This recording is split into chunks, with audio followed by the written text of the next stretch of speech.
Ay, nga day, ito nung utana. Panitan ka rin, sampol. Pindot pa yung sapatos, no?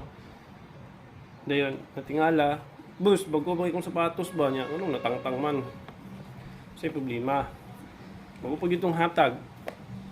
Hatag sa barkada or kuya or akong amigo sa abroad. Then pag abot, suot lang ako mga 1 month na tangtang na.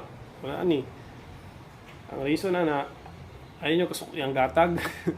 Ang reason na is ang lifespan sa Glow.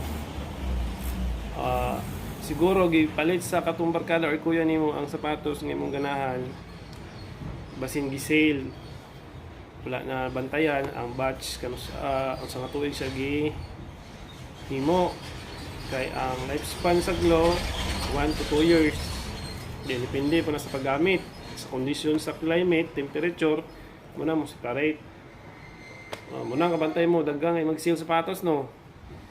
Then di pa ka kay naka-sale ka, ay mo paboritong sapatos, nag-sale din palit ka, then muna reklamo din ka, ay sa man to piki ng sapatos. Ang reason na ang lifespan sa Glow gamay na lang motong gi-sale siya. Yang coming ay ihang Glow na pa-expire na motong gi-sale siya. Usa nga kuan para imong bantayan para malantaw nimo ang kuan sa manufacturing date sa sapatos na sa tag kung ano sa siya gihimo para makwinta nimo palitan o palit ka nya.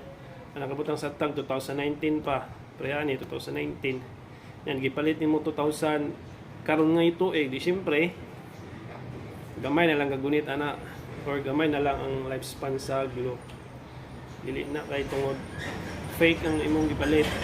Unay rason nga ang sapatos sa i-sale kay nanay lifespan ang Glow. Ayun yung kasabi ang nanghatag ha.